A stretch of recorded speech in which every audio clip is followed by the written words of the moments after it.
I was born and raised in a Jewish home. It was not an Orthodox home. It was very Reform.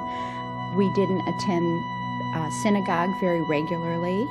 My parents weren't very religious, but they felt that we were born Jewish and we should stay Jewish and stay with Jewish people. When I met my husband, he was Catholic, and that was like not acceptable at all, zero. Up to 6 weeks before the wedding, my parents were not coming to my wedding, and consequently, my husband and I had to scrape together our money and pay for our own wedding.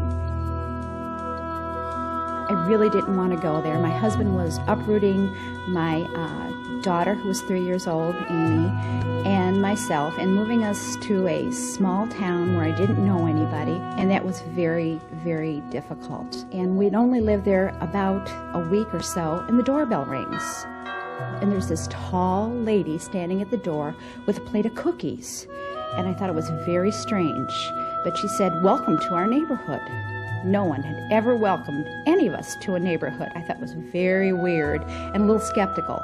But then my daughter Amy kind of followed me to the door, and she looked down and she said, "Oh, I have a daughter who has long hair and pigtails just like your daughter. How old is your daughter?" And I said, "Well, she's 3. She says, "Well, my daughter's 4. They'd make great playmates."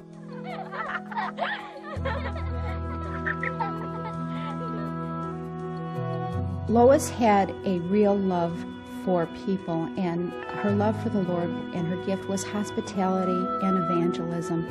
And she believed in writing people's name down in her Bible that she would faithfully pray for. And I didn't know at the time, but I was on her hit list. And then Lois got bold enough and said, "How would you like us to take Amy to Sunday school?"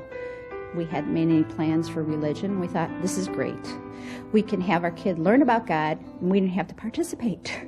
So instead, Jim and I would go out to breakfast, and Lois and her husband, Bob, would pick Amy up and take her to church every single Sunday while we had breakfast at the Aurora Pancake House. Repeatedly, Lois would ask me to come to something. "Do you want to come to this? Do you want to come to that?" And she kept asking me to go to church stuff, and I wasn't angry at her because she was always so nice to me. She was always helping me, babysitting for free. Her husband was always helping us do stuff around the house and fixing things, so I couldn't get angry at her. I just found it kind of annoying. I was pregnant with my son, Michael, and my parents, once again, were not speaking to me. And so I felt very alone, very lonely. I felt unloved, and I couldn't understand how my mom and dad couldn't be there for me during my pregnancy. At the same time, my husband's aunt was dying of leukemia, so it was really stressful. So it was September, and school year was starting, so Lois one more time asked me if I would go to the women's Bible study. And she just kind of wore me down. And these women would pray for me every week and for the aunt that was dying. And there was so much love that I wanted and needed. So it was through the Bible study that I had this daily bread that Lois had given me. One day I was really needy, and I got down on my knees and accepted Christ because I needed His love, because I didn't have it from my family.